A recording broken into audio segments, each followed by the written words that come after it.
Welcome, everyone that's tuning back into another CSE listed issuer update.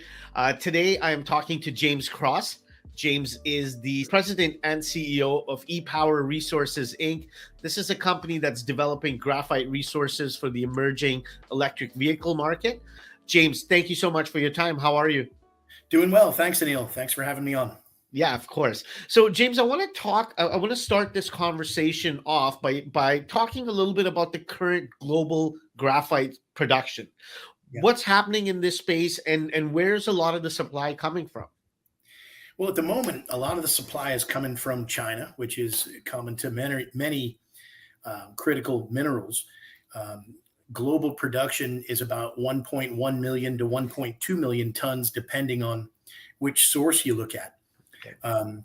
Now, graphite is important, or it has some important newer uses, and one of those uses is in the electric vehicle battery industry. You may or may not know that a battery has two sides: the anode side and the cathode side. And I didn't know that before I got involved in this space, but the cathode side is made up of the metals like the nickel, the manganese, the cobalt. The anode side is made up entirely of graphite. Okay. So if you're going to make an electric vehicle battery, or a battery in general, you absolutely need to have graphite. And at the moment, of those 1.1 million metric tons produced globally, about 2/3 of them come from China. Now that's dropped as a percentage recently as some production in Mozambique has come online. So if you take the top 5 producers, they are China, Mozambique, Madagascar, India, and Brazil. Between those 5, you've got about 90% of global production. So you don't really see any significant production in the West. And for many years, graphite was not a very profitable industry in high-cost jurisdictions. So very few resources were delineated in, say, North America or Europe. But at the moment, what we're seeing is electric vehicle battery manufacturing capacity is exploding. Benchmark Mineral Intelligence estimates that by 2031, battery manufacturing capacity in North America will expand 17-fold over the 2021 levels. Okay. So that's a 17-fold increase in what is now 8 years left.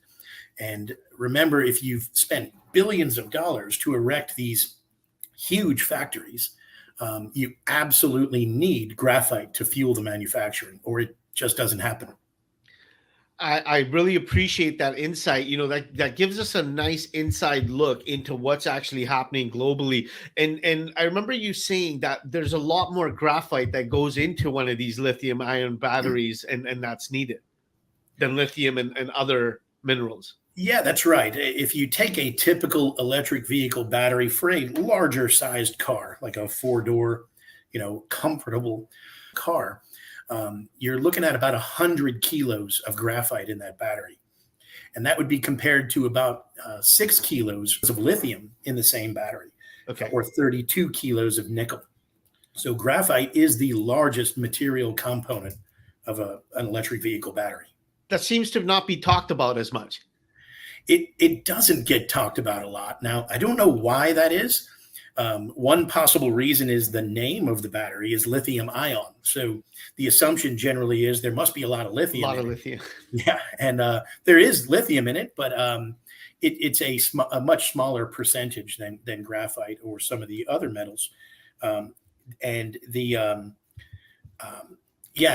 the other thing is, you hear manufacturers talking about sourcing material from more local sources rather than far-flung areas, like all these factories going up in North America. Are they going to get their graphite from Mozambique or China, or would they rather get it from Quebec?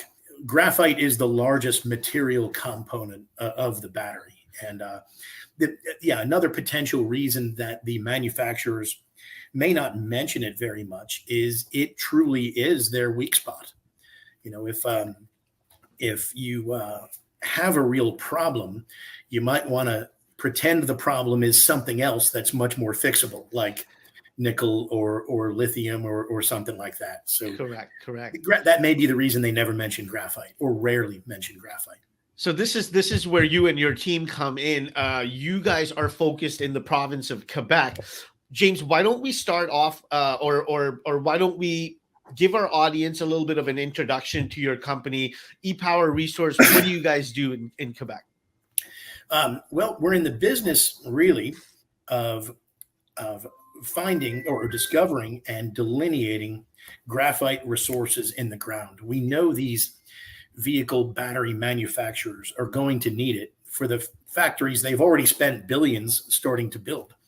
So they would love to buy some above ground graphite, but there really isn't enough above ground graphite for them once their production comes online.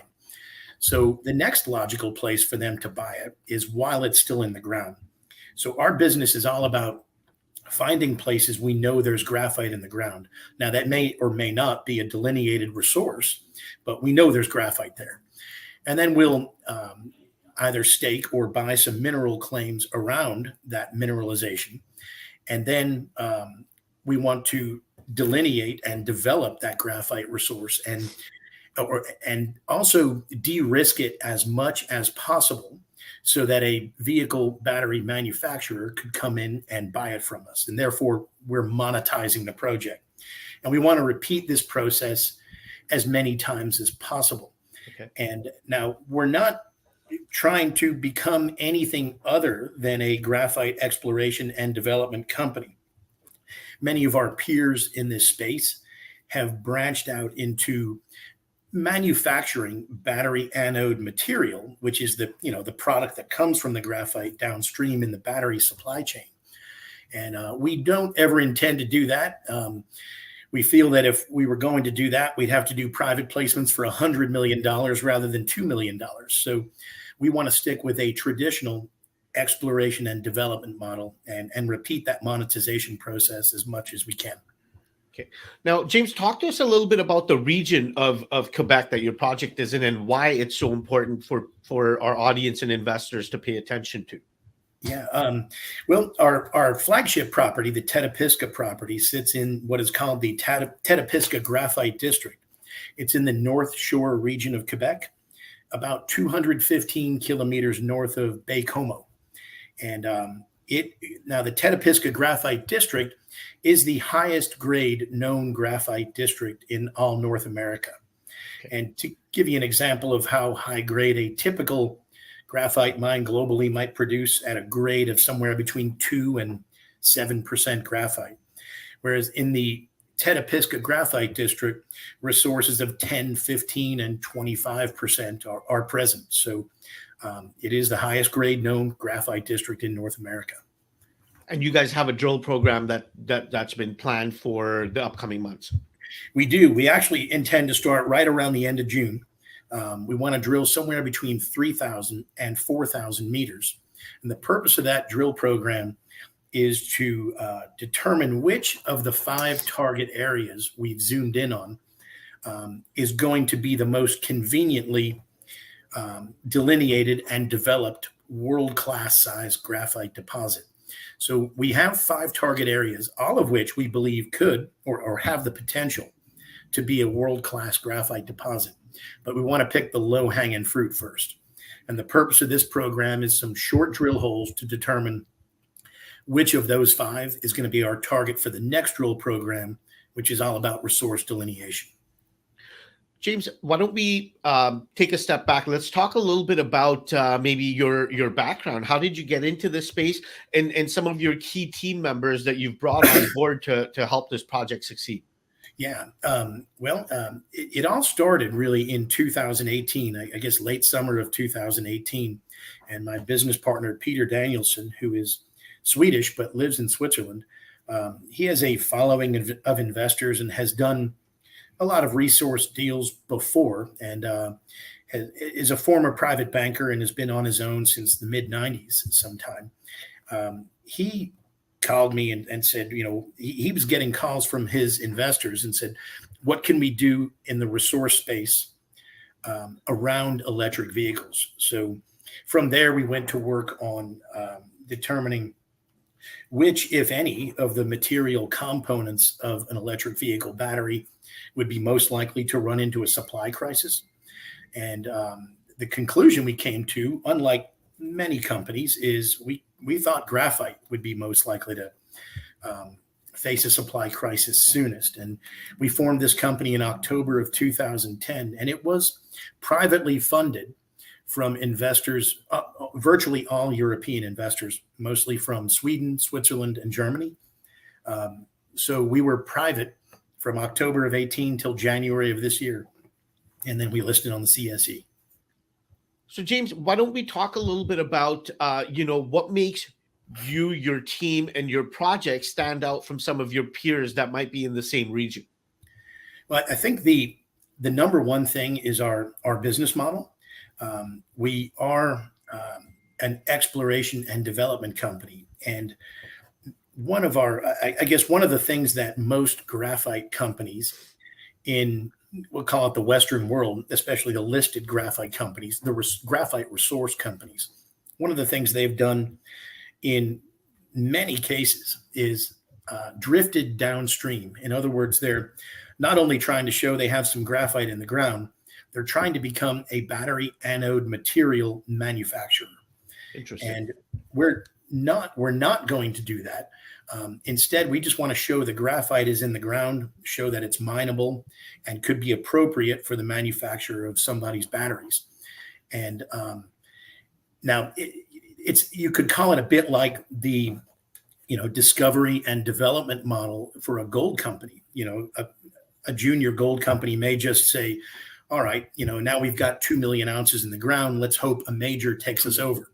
And that works sometimes. And now you could say that's what we're doing, but at least, the advantage we have over someone in the gold space, I guess, is if you have a gold deposit, a major miner could come in and add it to their portfolio, but they don't really need to. Their life is fine without it. And a vehicle battery manufacturer absolutely has to have the graphite to fuel the factory they've just spent billions building. So we have perhaps a more captive audience than someone in the gold exploration and development business. So James, I want to talk a little bit about, our audience members and investors that might be on the sidelines. What would you say? Why should they be paying attention to you and your team at this project? I think because we're on a fast track to having something very globally important on the books. Okay. We believe at the moment we have the potential to delineate a world-class graphite deposit in less than 12 months. So that involves 2 drill programs. So we believe we could take this company from where it is today, an exploration company, to a company with a world-class graphite deposit on the books, and everybody in the graphite world will know about that. That's great insight into it. Now, James, where can our viewers go to read up more on your background, your team that you've assembled, and of course on the project, but more importantly, sign up for your press releases so they can keep up with, obviously drill results that might be coming up and future news from the company? Sure. The investors can go to www.e-powerresources.com. And that's our website, and there's a lot of information on there. And if you'd like to sign up for the newsletter, I would recommend just writing an email to info@e-powerresources.com, and we'll add you to it. Perfect. I encourage everybody watching to go to the website and read up on this project and team. For everybody listening, we've been talking to Mr. James Cross. James is the president CEO of ePower Resources, trades on the CSE. And James, again, I look forward to having you back on in the next couple of months when you've got some results to give us an update on the company. But I really appreciate your time and wish you and your team nothing but success as you move forward in this journey.